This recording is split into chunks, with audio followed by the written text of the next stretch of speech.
Mes chers Miss Mimi, bonjour! Aujourd'hui, c'est une nouvelle vidéo dans laquelle je vais vous parler de la deuxième étape en coloration avec la poudre d'indigo. C'est une poudre qui est juste magnifique, que j'adore. Dans cette poudre, vous avez le pigment l'indigotien. C'est ce pigment qui est très important, qui va venir colorer les cheveux blancs en noir ou un noir courbeau, selon le temps que vous allez laisser la poudre d'indigo sur vos cheveux. Il faut savoir que la poudre d'indigo est une poudre qui est très sensible. Vous devez bien la conserver dans un bocal en verre et aussi pendant le mélange et pendant la préparation, il faut absolument utiliser des ustensiles en bois ou en verre. Il ne faut jamais utiliser d'autres métaux parce que sinon ça va sensibiliser le pigment qui est l'indigotine et ça ne va pas tenir. D'ailleurs, j'ai une nouvelle pour vous. Bientôt, je vais vous parler d'une préparation qui va vous aider à se débarrasser des tout petits cheveux rouges qui restent après la deuxième étape. C'est une préparation ingénieure de chez Enesuina.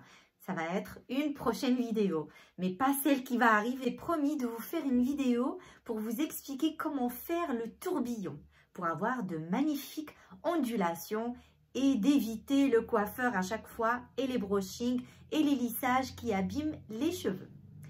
Alors maintenant, quand même, je vais vous montrer mes racines. Comme ça, vous allez bien comprendre, vous allez bien voir que mes racines sont bien rouges parce que j'ai utilisé le henné du Rajasthan pour avoir ce bon pigment. Et par la suite, je vais utiliser la poudre d'indigo et je vais également vous montrer le mélange et la préparation correcte afin d'éviter les erreurs. Voilà. Alors, là, on a les racines qui sont rouges. Comme vous le voyez. Là aussi. Là aussi. Hop. On a toutes les parties qui sont rouges. Je vais avoir aussi au niveau de ma raie. Voilà, hop, là, je vous montre. Voilà. Alors, restez avec moi, je vais vous montrer comment bien préparer sa poudre d'indigo avec la poudre d'amla, bien sûr, afin de bien fixer la couleur. À tout de suite.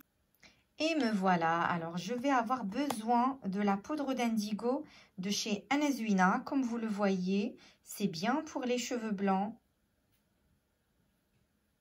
Et aussi, c'est certifié Vegan OK, 100% naturel. Et ici, on a 100 grammes. Je vais rajouter parce qu'il ne me reste plus. Je vais rajouter parce que ça va être pour mes racines et mes longueurs, pour avoir un beau noir. On peut dire ici, j'ai 6 cuillères à soupe de la poudre d'indigo. Je vais venir mélanger avec de l'eau assez chaude.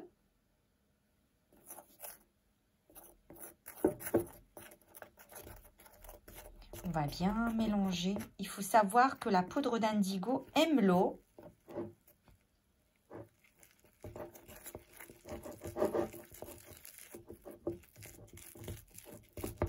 Là, c'est très épais.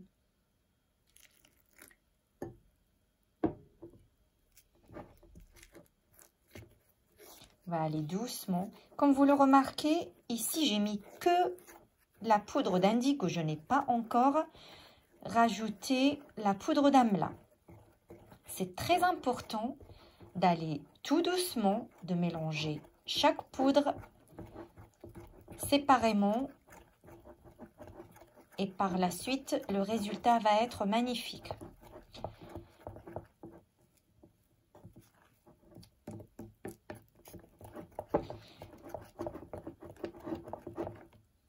Regardez, très bien tamisé encore, comme le henné du Rajasthan, une très très belle qualité d'indigo chez Enesuina.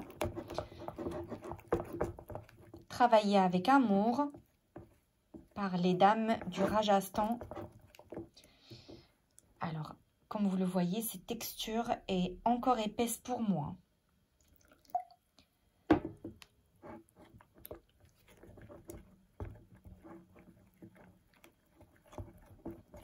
Là, ça va être bon.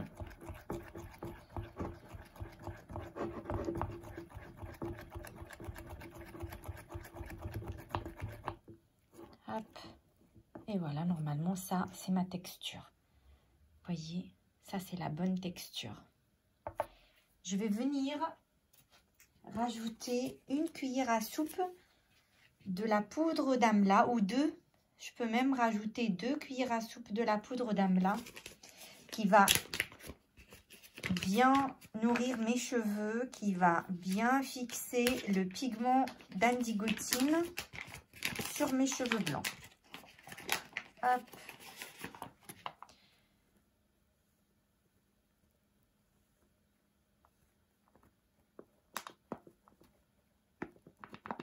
Voilà, je vais mettre toute cette quantité parce que j'ai besoin d'un beau noir. Et je vais venir bien sûr rajouter de l'eau.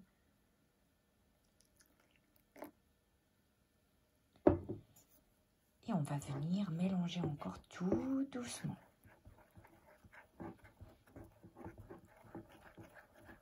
C'est comme si vous préparez un bon plat dans votre cuisine. Vous avez besoin, pour que le plat soit très bon, vous devez avoir des ingrédients de qualité, des épices de qualité. Alors c'est pareil pour la coloration végétale. Et on a besoin aussi de beaucoup d'amour. Il faut aimer sa poudre, il faut aimer ses poudres, sa coloration.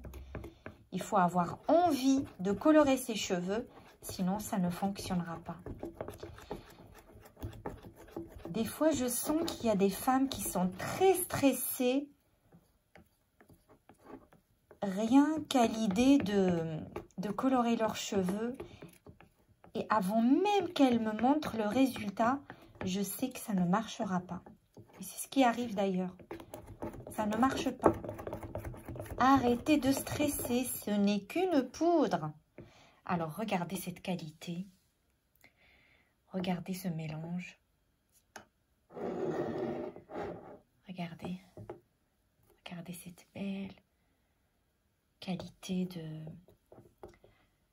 de pâte pour l'appliquer sur mes cheveux. Alors maintenant, je vais tout appliquer sur les cheveux et je reviendrai pour vous expliquer certaines choses qui sont très importantes pour que cela réussisse.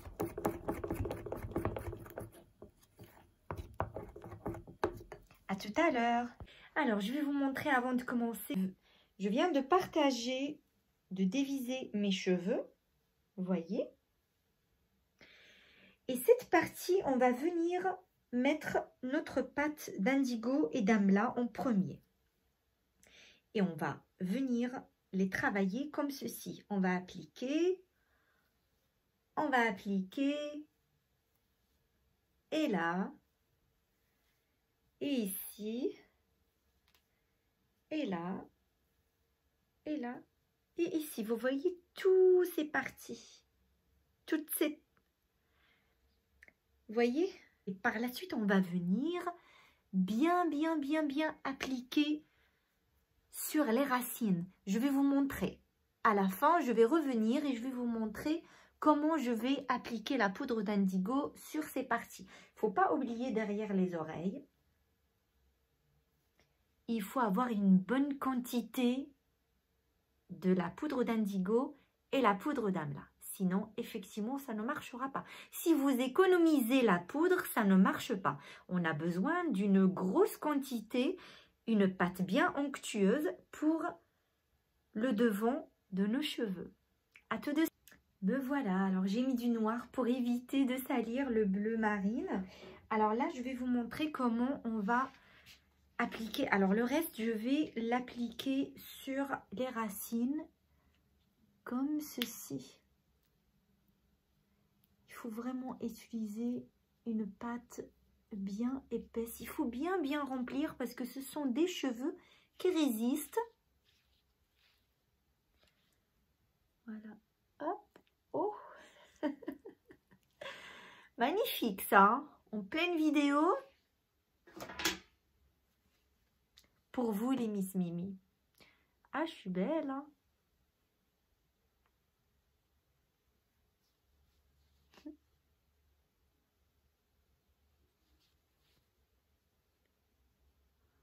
C'est la première fois que cela m'arrive, que ça rentre carrément au niveau de mes yeux. Voilà. Allez. Mais je vais laisser cette séquence, je ne vais pas la retirer. Ça va être drôle. J'attends vos commentaires également. J'attends vos questions. Voilà, derrière les oreilles, faut pas oublier. Il faut savoir que cette poudre d'indigo de chez Anasvina est d'une très bonne qualité, sinon elle ne sera jamais certifiée par le certificateur italien Vegan OK. Hop, voilà. Hop. Et je vais devoir laisser mon mélange pendant 2h30, maximum 3h, et je reviendrai pour le reste. Et me voici, après que j'ai laissé la poudre d'indigo et la poudre d'amla 2h30, je me suis bien lavé les cheveux avec de l'eau assez chaude. Je n'ai pas utilisé de shampoing et surtout, je n'ai pas utilisé mes ongles. On ne se lave pas les cheveux avec ses ongles. Parce que si vous les lavez avec vos ongles, vous allez abîmer votre cuir chevelu. C'est pas le but, hein. Il faut se laver les cheveux comme ceci et non pas avec ses ongles. Maintenant, je vais vous montrer tout ce qu'on... Déjà, regardez, tout ce qu'on avait vu tout à l'heure qui était rouge, c'est fini, il n'y a plus. Et je vais vous montrer aussi l'intérieur. Regardez, il n'y a plus de cheveux rouges, il n'y a plus de cheveux blancs. Je vais vous montrer également sur ces parties. Voilà, il n'y a plus. Et ici, et voilà, regardez, tout est couvert, hein. Et cette partie, voilà, il n'y a plus rien. Je vais vous montrer également les racines parce que des fois on me dit je ne montre jamais mes racines. Regardez. Où sont les cheveux blancs? Où sont les cheveux rouges? Il n'y a plus. Si vous m'écoutez, si vous utilisez la même méthode que je vous explique, vous allez réussir. Et puis, la prochaine vidéo, ça va être le tourbillon. Mais juste après, je vais vous révéler un secret. Je vais vous parler, comme je vous l'ai dit, d'un sérum, d'une préparation qui va être surtout pour les racines. Voilà. Voilà, alors n'hésitez pas de partager ma vidéo, n'hésitez pas de liker, n'hésitez pas de laisser vos commentaires, vos questions également. J'y répondrai avec un grand plaisir. N'hésitez pas aussi d'aller faire un petit abonnement sur ma page Instagram. Allez voir les sites, le site anasvina.ma et le site anasvina.fr. Aussi, j'ai un petit point pour les filles qui n'ont pas trouvé la poudre colorante du Rajasthan, le henné du Rajasthan, sur le site anasvina.fr. Elles peuvent commander la noisette caramel. Elle peut remplacer le henné du Rajasthan en première étape. Mais sinon, en Maroc, il n'y a aucun problème. Et en France, le henné du Rajasthan est victime de son succès. Du coup, je suis en rupture de stock. Vous pouvez prendre à la place la noisette caramel. Elle fera l'affaire sans aucun problème. Les filles, je vous souhaite une belle soirée et je vous dis à très bientôt.